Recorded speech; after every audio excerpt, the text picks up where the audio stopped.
Good morning. Good morning, sir. How you doing? Pretty good, pretty good. How are you? I'm doing pretty well. I just finished a workout. Oh, nice. Very good. Yeah, so I feel good. I've been doing my skiing prehab. What does that look like? Squat variants mostly. Leg workouts are the worst, but I know they're super important. So yes, and also like these, like I'm doing some weird like single leg variations to like strengthen my knees and the surrounding ligaments and stuff. Don't want to mess up an ACL or an MCL, which is very common for skiers. Yep. Yeah. So doing these like weird twisting things and one-legged things, and but hopefully it'll all pay off. Yeah. How did you find these? Did you just like search online for the best workouts for prepping for skiing? Yeah, basically just like prehab is a good keyword here. Just the like, okay, what are the common injuries that people face during doing this thing, and how do you try to head them off at the pass, kind of thing. Yep. Cool. Yeah. I'm a workout in, and I'm in my second coffee, and I'm ready to rock. Very nice. Very nice. So I'm still on Pacific time, and you can probably tell I sound like a frog right now because I just woke up like not that long ago. It's 7:15, but I'm planning to do a workout right after this to start off my day. That's been my flow here now. I'll either go for a short run. I can't really go for a long run because of my knees, or my father-in-law is like a spin class instructor, so he's just been giving me like kind of one-on-ones, which has been nice. Has been cool too. Yeah. So I can't get into spinning, I'm afraid. Yeah, I mean it's a poor approximation of the joy of like cycling. Like I love being out on my bike. It's just like all the pain with none of the actual like payoff of getting to whiz by nature really fast, you know. I really want spinning to work for me because it's like easy to do, and like I think the classes are like 40 or 45 minutes. That's like a great length. That's like my attention span for exercise most of the time.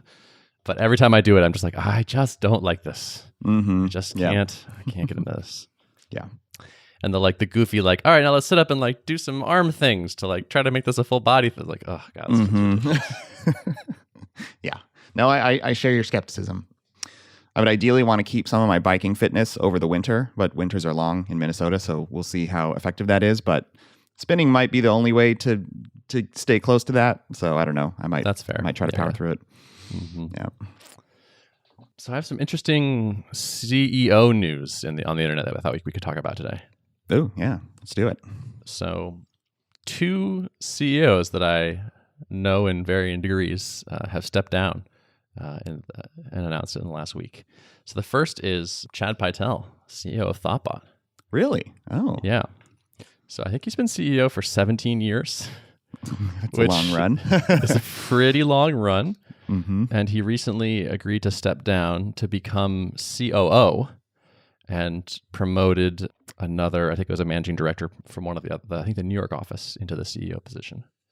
Very interesting. Like I remember talking to Chad, and I remember him telling me like, yeah, if I thought there was someone that would be better at being the CEO, like I would have them do that. I would like give it up.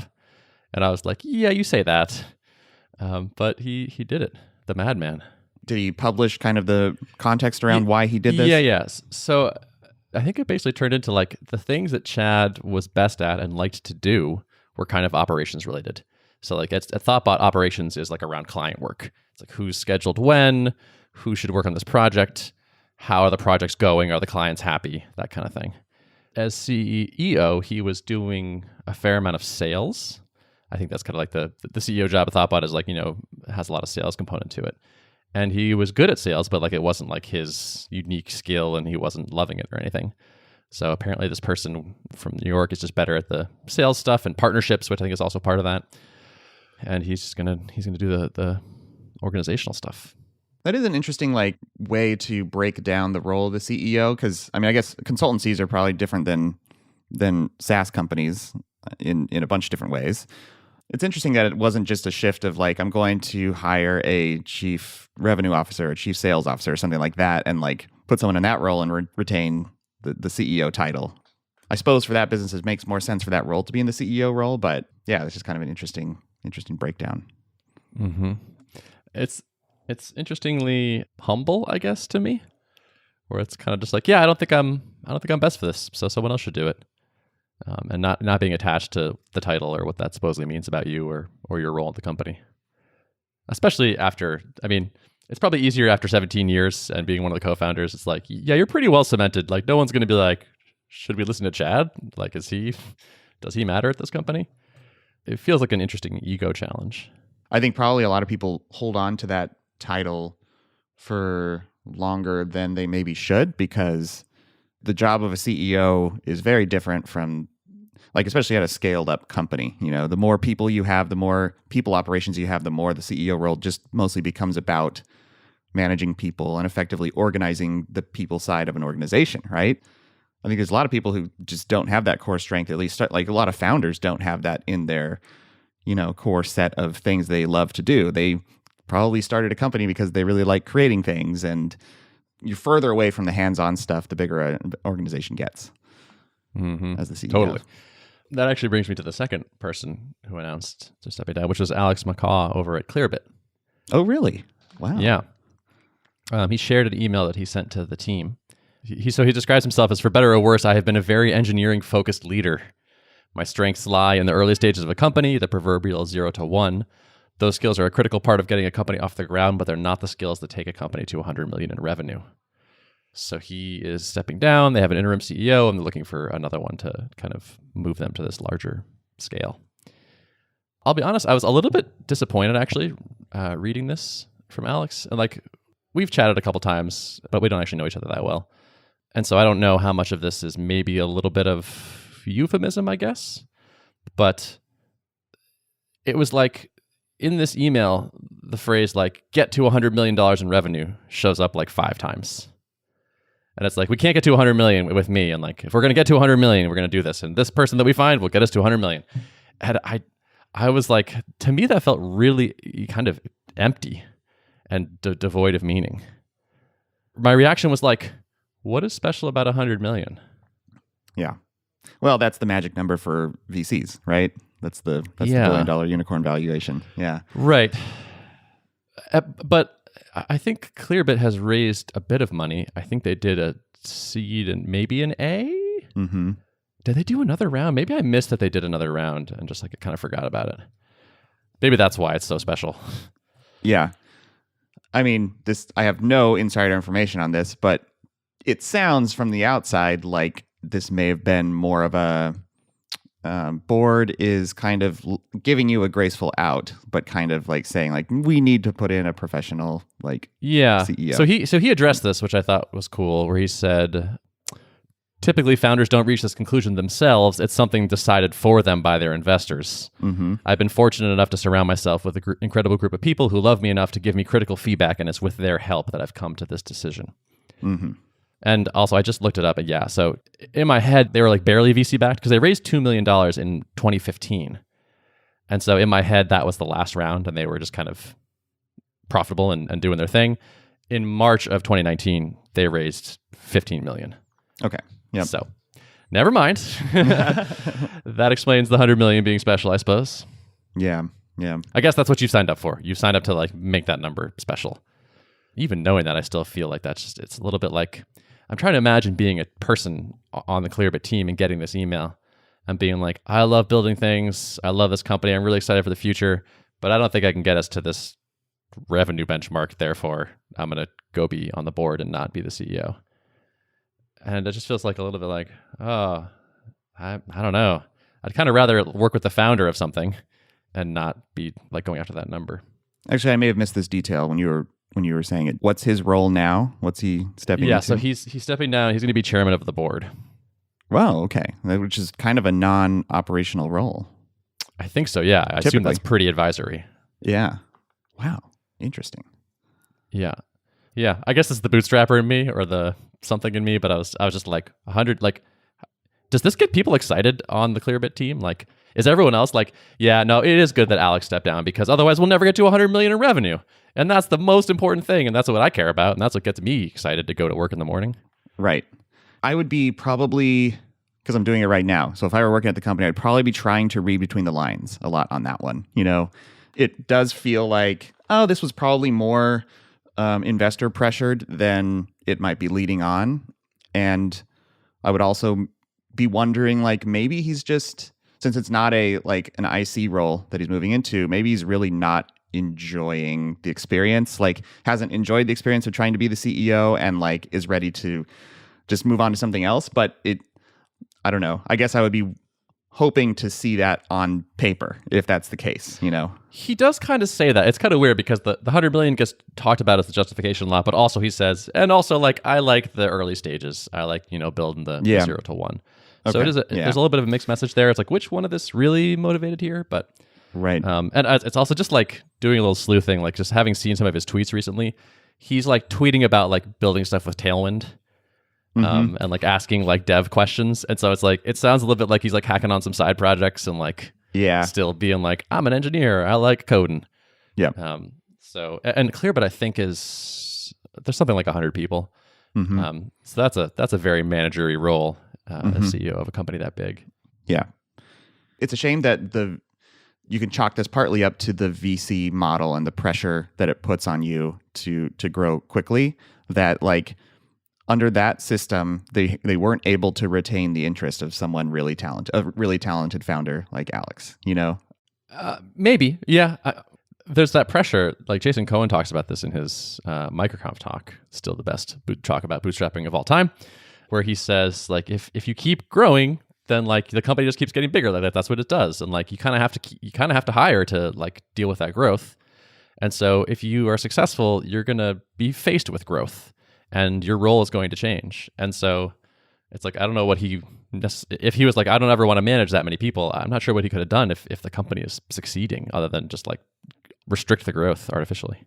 So I like to think that it's possible to pull like a Jason Cohen, which he basically just fired himself as CEO, hired somebody, and he went into more of I don't even know if he had any direct reports. I think when he moved into his secondary role, he kind of just got to work on technical stuff and basically be more of a maker, and also have a strong advisory role. I think, but yeah, I think he's CTO right now. Yeah, but I think it was CTO kind of in name only. Like he didn't have. That's what I thought, at least, that for a while, like he didn't have people directly reporting to him. But I could be wrong on that. That's got to be hard as the founder to really move into like to truly become an individual contributor, because you'll always have like the words you say, the things you suggest will always carry more weight because you have so much influence, you know? So it's probably really hard to pull off in reality, to actually just become one of the team members, you know, when you have that in your history. Mm-hmm. Totally. Yeah, that's true. Yep. I've been thinking about this more, like as we are starting to hire more people and growing and all that. It's like, what does the future look like for me and co-founders and all that? So it's interesting to see other people dealing with this and the moves that they make and the challenges there. Mm-hmm. Like I think you said last week, it's like, yeah, Tuple could have 100 people one day, and I was like, what? Mm-hmm. It's like, if that is true, then what I do in a day looks so different than this year, and I mean, like completely different than last year. And it's like, yeah, the company could grow you into a job that you don't really like anymore. Yep. And then what? And yep. That's a challenge. Is this something you're worried about, or do you how much mental headspace do you give to it at this point? Not much right now. It's just been on my mind because I've seen these two people that I think I respect as CEOs and think they do a really nice job leaving to do other things, or not quite leaving for Chad's case, but I'm not worried about it yet, I would say. For me in particular, I usually am most stimulated by new challenges and new things. So to me, it seems like it'll be okay. Like if the job keeps changing and I have to keep doing new things, even if the new things are not maybe my favorite, if they're new and dynamic, I'll probably like them just from the how do I get good at this skill kind of challenge. Right now, I have 1 day a week with like a number of calls and one-on-ones, and like if that became like 4 days a week or 5 days a week, it's like, oh, this doesn't seem very fun, like to wake up and have your day fully scheduled and whatnot. So we'll see. And probably a lot of that you can dictate. You can probably be the leader of a somewhat large organization and still keep your meeting count lower than the average CEO, just by being deliberate about architecting things in a certain way. You know, I like to hope at least that that's possible. Yes, I think you could certainly have influence over it. There are some sort of natural challenges, I guess, with if you do keep growing, where it's like you can be more efficient at support and engineering and all that, but if at the end of the day you're supporting way more people and you're taking on more complex projects, you hit the limits of kind of efficiency. And I mean, that's what's kind of cool about the journey, though, is we're designing our own systems, processes, and trying to build a machine that is unique. If you're doing your job right, the company's continuing to grow, and that you're just paving the way for this big wild card factor, which is like, what is the business going to demand as it continues to grow? And it's hard to guess that exactly. And will that make my job less enjoyable? But yet we continue to strive towards that, because that's the only thing you can do in business, is just keep moving forward. Yes. So I'm not spending a lot of time thinking about this, because it could be that the problems that we actually experience are so different than this particular problem. Like, it could be that like growth stops. It's like, oh, now this is, not fun because the numbers aren't going up. And so this is a different kind of problem. I'm not worried about it just yet. It's still fun currently. I guess Clearbit's been around for a while, at least 5 years, I think, if not more. And so if I were 5 years into Tuple, would I maybe want to move to an advisory role because I'm just like, want to try making a different company or having a different kind of day? That totally could happen. Sure. Yeah. So I get that part. Yep. How about you? Are you ready to step down because you need SavvyCal can't get to 100 million a year if you don't get out of the way? Yeah, I mean, I think I'll cap out at like 100,000 a year. So it's time to step down, and I can be chairman of the board. Board of one. Exactly. How's Corey Haynes working out marketing wise? Has he started doing things for you yet? Let's see. Today is Thursday, so we had our kickoff call on Monday, and I think actually today is going to be the day when he kind of starts putting some real time into stuff. So too early to report results, but I'm optimistic and excited, and I think it's going to be good. Good experiment. Cool. Yeah. Anything else going on in SavvyCal land? Well, so it's only been a couple of days since we last talked, but on the product front, I should be shipping today the ranked availability feature that I talked about last time, the one that lets people you'll basically specify in order, like, I want to first offer up my afternoons or my mornings, and then if that doesn't work, let the person click a button that expands my availability. Straddles that line of like, I want to make known my preferences first, but if that doesn't work for you, I'm willing to accommodate. And it'll be this is the first kind of like, yeah, it's like a nuanced feature. I'm not sure if I nailed the execution yet, because like, part of this is about like, you want it to be subtle enough where not everybody just always clicks show me more times and always like blows past your preferences, right? So my first crack at it includes like a slight delay on showing the little text at the bottom that's like, having trouble finding a time, show more, but like, I didn't want that to be too prominent. At first I had like a button, and I was like, well, almost everyone's going to click that. It looks like a CTA. So there's a lot of like little nuanced things to figure out about this. And I think you want to communicate to people like, hey, these are the first choices of the person. You can book these other ones too if you must. Right. Yeah, exactly. It's been a fun one to kind of work through, and I did some promotion on Twitter of it yesterday, and it sparked an interesting kind of conversation where people are interested, and also like, I wonder if how this is gonna work out. I'm curious to see. And I'm like, so am I. It's an exciting one, because this one is really pretty novel, and I like that. I like the differentiation. Yeah. I mean, I think just a couple little things like this can go a long way into just giving people like oh yeah, I do like the sound of that feature. I'm willing to try you over something else. Yeah, and things have continued to go well on the revenue front. I'm adding a couple customers a day on average right now, so I'm getting dangerously close to the 1K line of MRR. Hey, super excited about. Like paid customers. Yeah. Yep. Nice. And do you have a trial? Remind me of how your working? No trial at this point. So like, you sign up and you can get into the product without putting a credit card on file. You can create links, but you just can't activate stuff until you upgrade. So, because basically like, you can preview it, you can run through it yourself, but if you want to share it with someone else, then you have to activate. So, can you buy annual when you activate? You can. Well, I could probably do this, but I just have like one checkout button that takes you to the monthly purchase thing. So I guess I would need to add like another Stripe checkout for annual potentially. But you can definitely do it through the billing portal. You can upgrade. So I would love to see what happens if you default it to annual. Yeah. That could be interesting. Like, if you're signing up a customer, like 3 or 4 customers a day, but maybe you sign up 1 or 2 customers a day, but they pay you for 10 months of revenue and can't churn. Right. Get to stick with you long enough for you to make the product amazing. Yeah. Could be interesting. Yeah. Yeah. Something about annual revenue, like, makes me a little bit nervous. I don't know what it is, and maybe this is irrational, but like if someone's paying monthly, then you know that there's a good chance that they are sticking with things. Otherwise, they would cancel.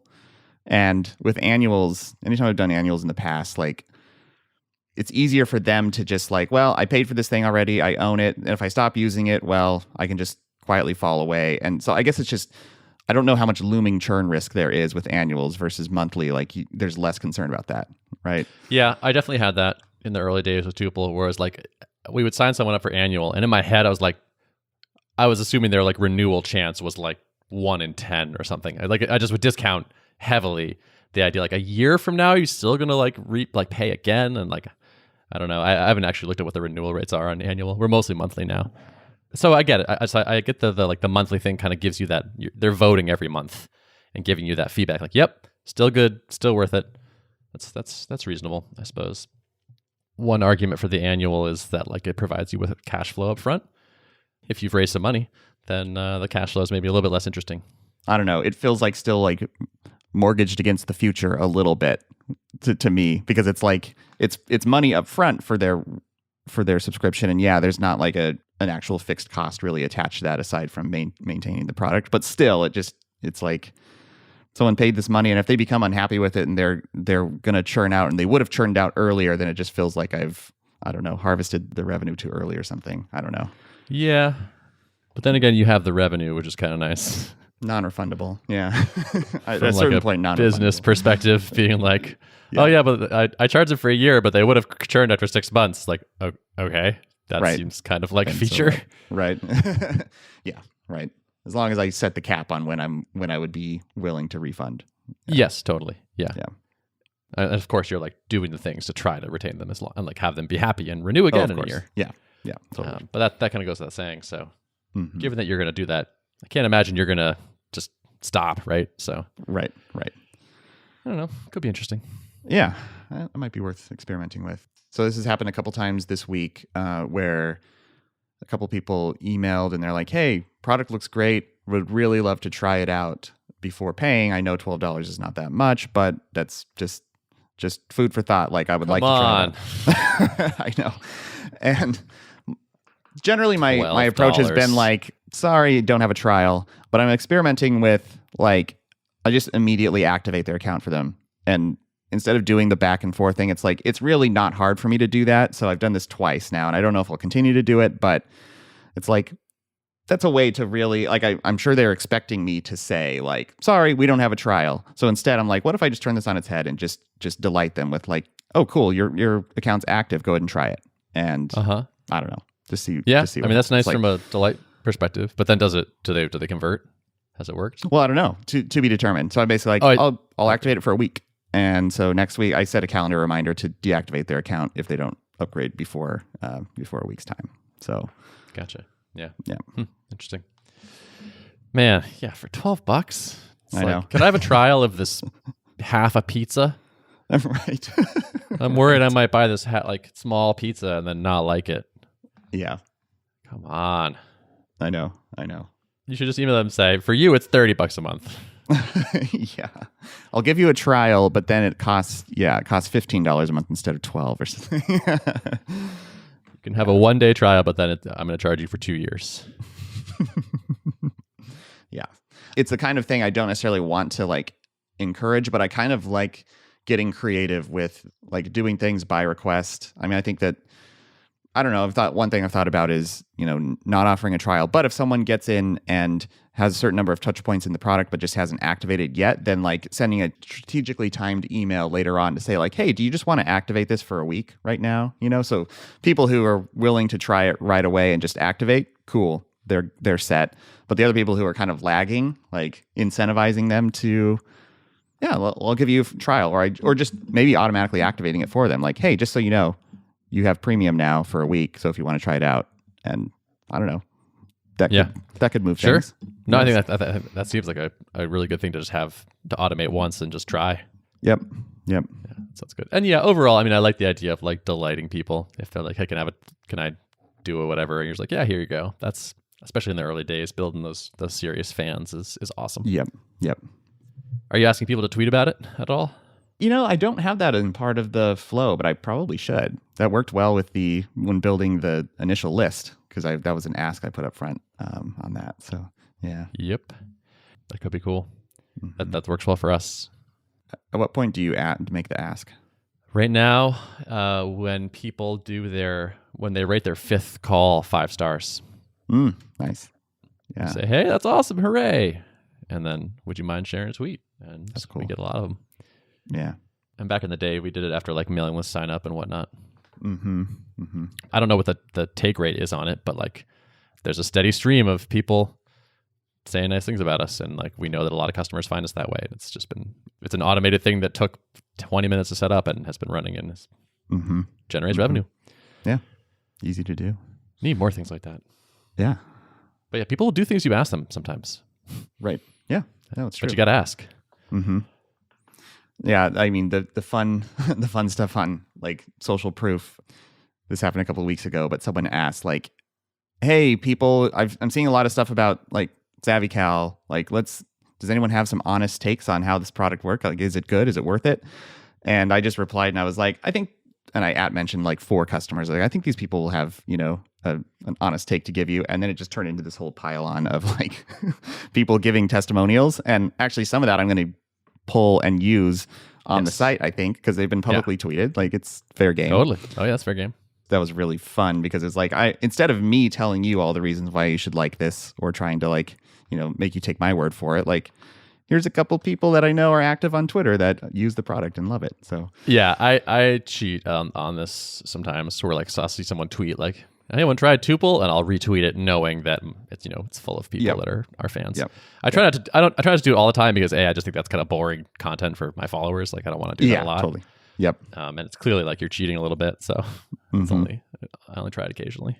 Yeah. Use with moderation. Yes, exactly. Yeah. I'm trying not to get into expensive watches. Ooh. So the temptation is there. I'm slowly failing. Okay. But I've succeeded thus far. Yeah. Have I told you the crazy thing about fancy watches to me? We may have talked about this, but do tell again. So if you buy a watch for $20, it will have a quartz movement, meaning they use this tiny little quartz crystal that vibrates at a certain number of times per second. It's like an electric process. It like keeps incredibly accurate time and will run for many, many years until you need to replace the battery. If you buy a fancy watch, you have to wind it using your own stupid hands. And it has this intricate, incredibly complicated mechanical process in it that's very sensitive, that requires occasional maintenance that costs a lot of money and is less accurate. Mm-hmm. Sounds like a great investment.